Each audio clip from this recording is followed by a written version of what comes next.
विदेशमा बस्नुहुने नेपालीका लागि खुसीको खबर छ। बालेन सरकारले निर्वाचनमा मान्यता प्राप्त 6 वटा राजनीतिक दलहरूका घोषणा पत्र, वाचा पत्र तथा प्रतिबद्धताहरूलाई समेटेर राष्ट्रिय प्रतिबद्धता तयार गर्नुभएको छ। राष्ट्रिय प्रतिबद्धताको बुँदा नम्बर 15 मा उहाँले विदेशमा बस्ने नेपालीहरूको लागि पनि प्रतिबद्धता कायम गर्नुभएको छ।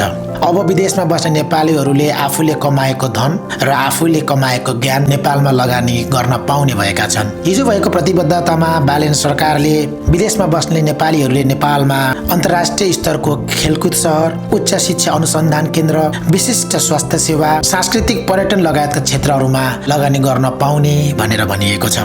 जसका लागि विभिन्न बाधा अवरोधहरू भए त्यो बाधा अवरोधहरूलाई हटाएर फास्ट ट्र्याक मोडल निर्माण गरिनेछ भनेर पनि भनिएको छ। संवैधानिक र कानुनी व्यवस्था गरी गैर आवासीय नेपालीको नागरिकताको निरन्तरता गर्ने भनेर पनि भन्नुभएको छ।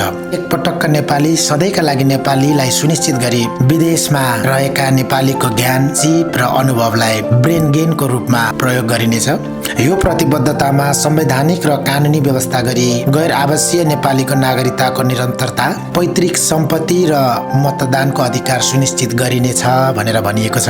गैर आवासीय नेपालीहरूलाई खास प्राकृतिक लगानीकर्ताको स्थान दिई पूर्वाधार विकास र निर्यातमूलक उद्योगमा लगानी गर्न वार्षिक 1 खर्बको डायस्पोरा बन्ड जारी गरिनेछ भनेर भनिएको छ।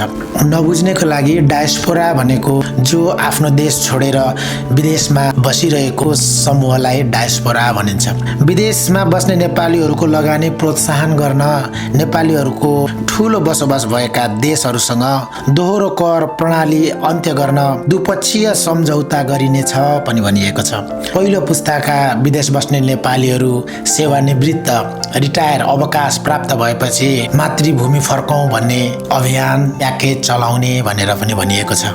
बालेन सरकारको विदेशमा बस्ने नेपालीहरू प्रतिको यो प्रतिबद्धता तपाईहरूलाई कस्तो लाग्यो?